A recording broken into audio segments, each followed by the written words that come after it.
Developing this morning, President Trump now urging Cuba to come to the table and make a deal after the capture of Nicolás Maduro. He says the island nation will not receive any more help from Venezuela, which was their main oil supplier. President Trump posted on Truth Social, quote, "Cuba lived for many years on large amounts of oil and money from Venezuela. Venezuela now has the United States of America, the most powerful military in the world, to protect them, and protect them we will. There will be no more oil or money going to Cuba, zero. I strongly suggest they make a deal before it is too late." We're talking to Cuba, and you'll find out pretty soon. And one of the things I want taken care of, and one of the groups I want taken care of, are the people that came from Cuba that were forced out or left under duress, and they're great citizens of the United States right now. You have a lot of people forced out of Cuba unfairly, so we're going to take care of, most importantly right now, we're going to take care of the people that came from Cuba that are American citizens or in our country. Now, Cuba's government enabled Maduro to continue his brutal power regime, with Cuba's military providing security for Maduro in exchange for oil. Trump said Venezuela no longer needs protection from thugs and extortionists who held them hostage for so many years.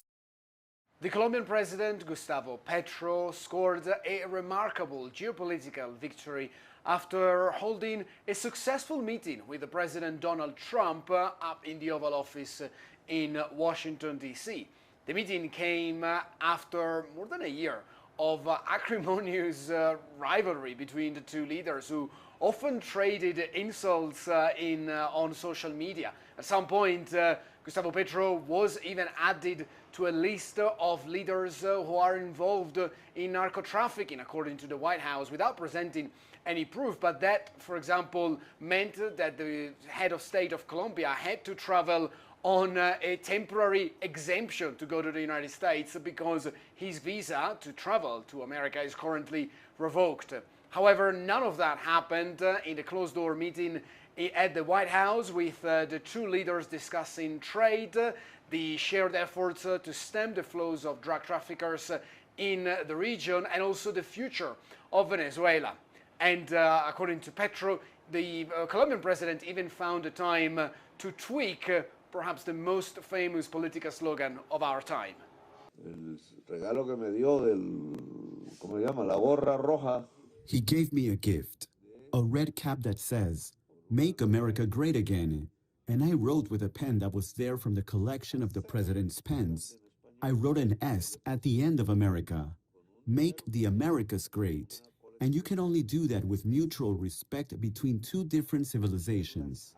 And Trump shared the same impression. Speaking to reporters shortly after the meeting, he said that he went along really well with Petro, and that he found the meeting to be terrific. This meeting is also one of the last high-level engagement for the Colombian president, as this country is due to hold a political election this year, and Petro himself, who is barred from seeking another mandate, will give up his power on August 7th this year.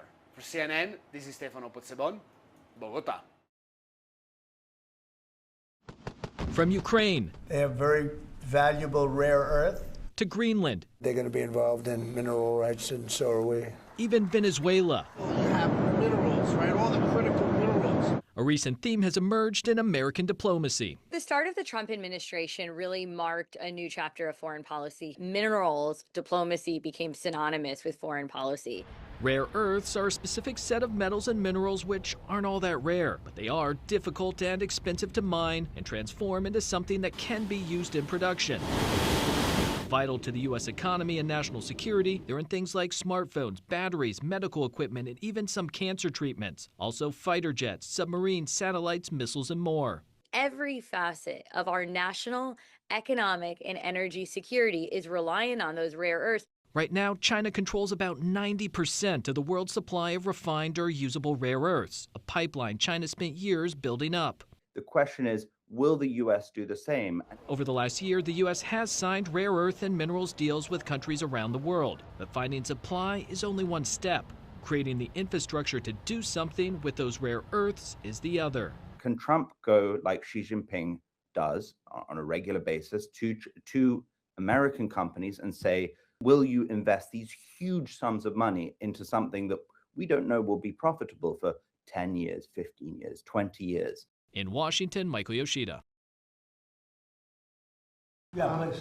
About your meeting with President Petro later this week, he's been quite critical of you since you spoke back in January after the Maduro raid.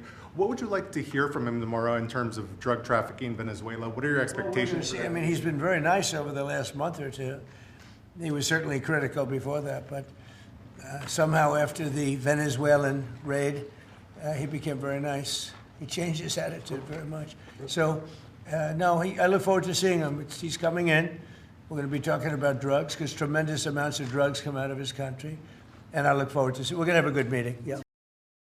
Second best. It was not the first best. I think the first best is what we proposed when I came to office in 2023. I participated in the Barbados Accord. We wanted to see free election. It failed.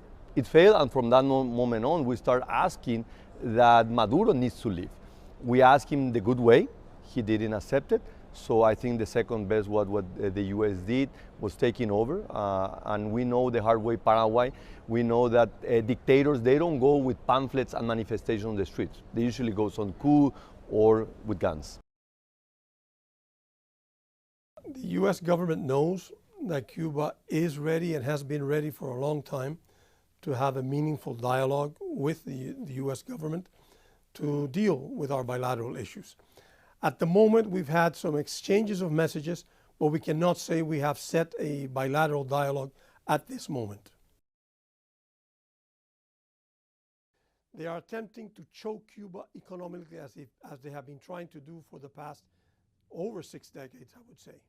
At this moment, they are threatening countries with tariffs to harm them if they, in use of their national prerogatives, they export fuel to Cuba. That will pose a great harm to Cuba. It is the aim to cause as much harm as possible to the people of Cuba.